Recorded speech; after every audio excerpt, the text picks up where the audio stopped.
Hi there. This morning, Vanity Fair posted an exclusive first-look preview at the upcoming Lord of the Rings Second Age prequel series from Amazon. And this contained the first photos we've ever had of the new characters they're introducing, some basic descriptions of them, some sense of the plot, because there's really just an outline in the appendices of this is what the Second Age is like and the war against Sauron. And we're really getting a sense of this, and they have been very tight about any information on this, even though it's the most expensive show in history, $500 million. It's projected to cost $1 billion by the time it's done, but $500 million for season 1. This is Thursday. In 3 days' time, we're going to get the first actual footage, the first trailer in the Super Bowl trailer. So this video is just a preview of that. I will be talking about this when it comes. I was heavily into Tolkien as a teenager. I read all the books and the Silmarillion before we even knew there would be movies. Like, right a year or two before they announced the trilogy, late 90s, I'd finished Lord of the Rings and I went on to read the Silmarillion. So I know this pretty well, just as a fan. As a fan of the books and the material. Now, the Silmarillion is first age. This is second age, but it's the appendices to the Silmarillion plus the appendices to Lord of the Rings. They explain what happened in the Second Age, that, well, Gondor is a colony of the survivors of the destruction of Numenor, which is basically their Atlantis. And Numenor hasn't fallen yet, and this is how the first war against Sauron, how he tricked all the other races into having rings, and he tricked the Numenorians and turned them evil, but the good ones escaped to Gondor. All of that there is an outline and a story for this, and they decided, let's make Galadriel one of the main characters as a through line for this TV show, which is a good idea. She is a prominent figure in the Second Age. But they invented a lot of stuff for this, and we are viewing it with trepidation. And when I say we, I mean I've been sitting in on the weekly TheWondering.net Torn Tuesday chat room things with TheWondering.net, and I've been just texting in the chat, but they read off my stuff more than once, which is nice. If I brought up a good point, not all the time, just once in a while. But particularly, there was one really big one about a month ago, which I was actually sitting in on, and they did read off my stuff when we were talking about some information they had on the proto-Hobbits that they're casting in this. And I basically just want to repeat some of the points I made in that, because it was a really good discussion. That we found out in that they were inventing a lot of new characters, some of whom aren't white. And we could tell right from the beginning that, like, it isn't a problem that you're casting black people or Asian people, or that there's some New Zealand or Maori people in this. It's anytime you invent a new character, we view it with trepidation. And they themselves said this independently. I said it too, that basically the idea they're going with is that there aren't hobbits yet. There aren't. The Shire hasn't been founded yet. This is back in their migration period. And they said, well, these are the ancient hobbits. Maybe there's different tribes of hobbits. Some look white, some look black, some look Asian. They said they look like all races. They're different tribes. They live together, but they're just a migrating group of the ancestral proto-hobbits who are called the Harfoots. And we figured out from the casting, one of the actors said, who is a prominent black actor, explained, oh yeah, I'm a hobbit. This is how they set up. There's different tribes, which I thought was actually a beautiful explanation, that Tolkien's world, his legendarium, literally goes back to the Garden of Eden. Silmarillion describes the creation of the world, and that the Elves' Garden of Eden is Cuivanin, the Garden of Eden for humanity is Hildorian, if I'm remembering the pronunciation correctly. Now, a key thing that this has already been established by Tolkien himself in letters. He said, hobbits are humans. That men as a race are distinct from elves and they're distinct from dwarves. But hobbits are just like a really short kind of human subtype that forgot they were the same race.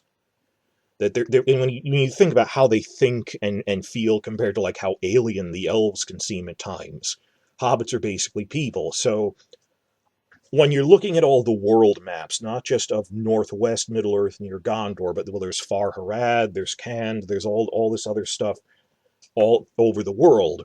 Like, yeah, there's black humans in Middle-earth, there's Harad and all that stuff, and how the Gondorians were colonizing them. Basically, if I were doing this, it would be a story about colonialism. And keep in mind, Tolkien lived through World War I. He saw what nationalism did. It ultimately destroyed an entire generation.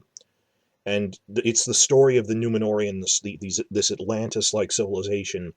They started out as good guys, and they turned into bad guys.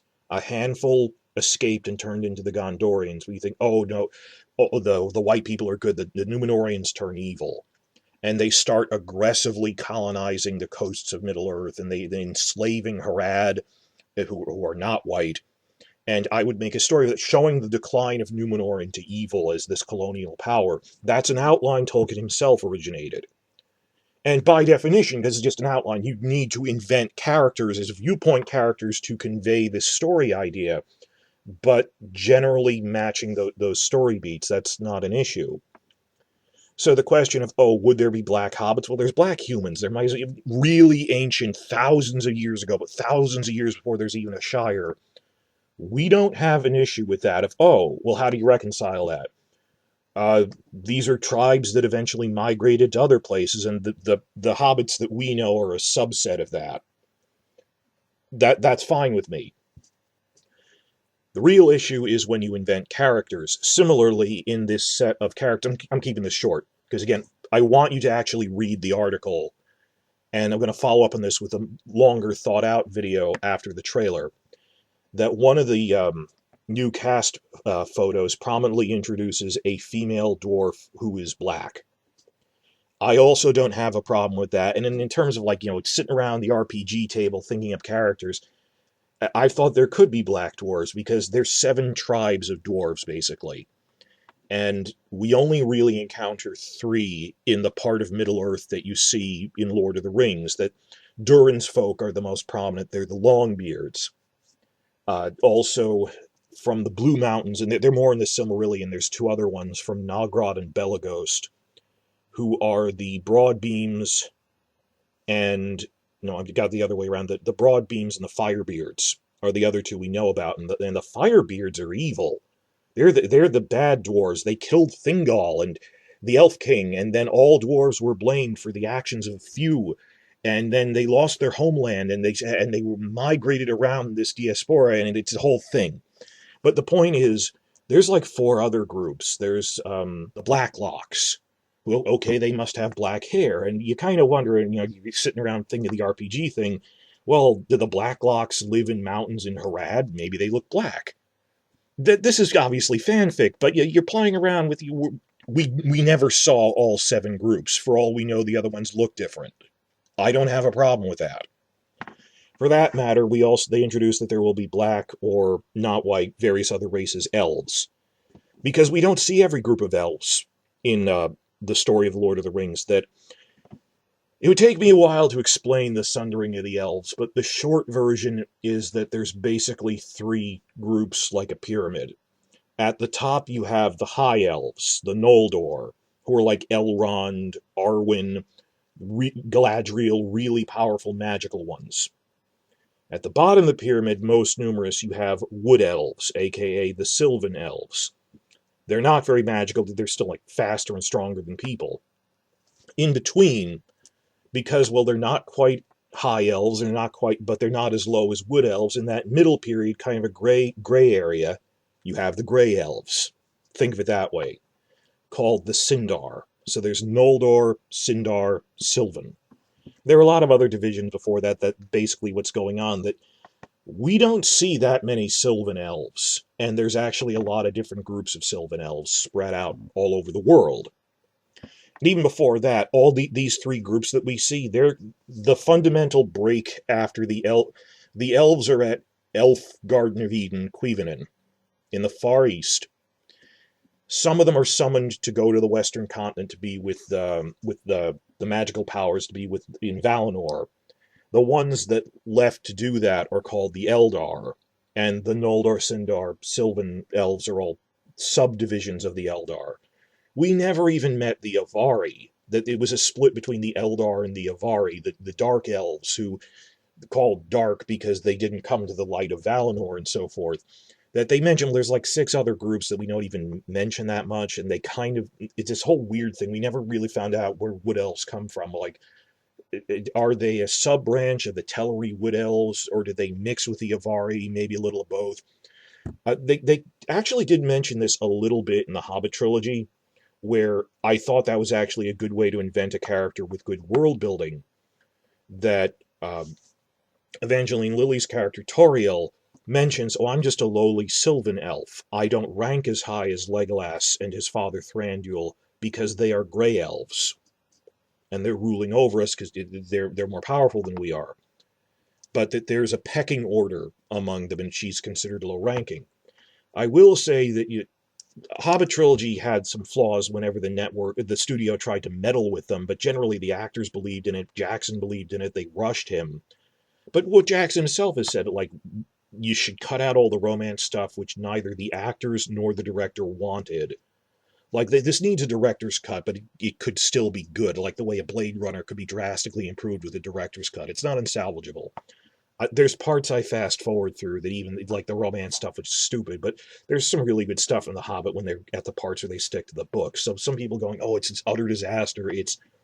They need an extended edition that re-edits it to be the way Jackson wanted. But fine, just physically cutting the romance scenes out makes it so much better. Like, I remember walking out of the theater, seeing the second one, and generally liking Toriel as a character. Just, oh, you know how there's like a guard captain of the elves in the book? Why not make her a girl? Why not? Yeah, girl, boy, whatever. Okay. And while we're at it, let's give her a name. Let's call her Toriel, and let's have her mention that she's of a lower rank. The world building, that there's Sylvan versus Sindar elves. Also good world building. The needless romance stuff, that went on too much just because it was bad writing. But no one wanted that. But I'm okay with the world building. The point is, all of Middle-earth is one continent in a wide world. That the name of the world is Arda. Middle-earth is just their term for the middle part, like Valinor's all other thing. Point is, you've seen that there are different races of humans in the entire world, and this is spanning all the way to Harad in the south. Harad literally means Southland. And there logically could be tribes of elves that look different because we never encounter them. Other tribes of dwarves that never came on screen before could look different. I don't have a problem with that. Or even, well, these are the tribes of the ancestral hobbits, and they're in an entirely different part of the world. This is like, compared to King Arthur times, this is like Conan the Barbarian times, like thousands of years ago, where it's a whole different mix of people migrating around. That I don't have a problem with. And this came up, this is a summary of all this, in that discussion like a month ago on the OneRing.net weekly chat, live chat on YouTube. But they themselves said this, and I was just saying, agreeing with them, and occasionally they called me, that was nice. But what everyone who is a reasonable book fan and movie fan from the OneRing.net was saying in that thing, which I want to reiterate here, is we don't oppose having black hobbits because there's black humans, and this is obviously a different part of the world. What we are nervous about is there aren't any hobbits in the Second Age.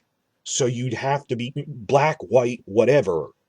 You're cramming them into the story. And when you're deflecting to these race criticisms, you are taking focus away from that.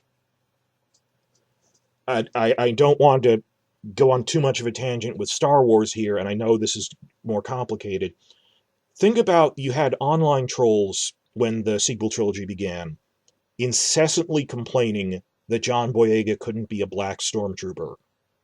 Why not? We don't see them take their helmets off, that they're from all over the galaxy, that there's black ones in the spin-off books.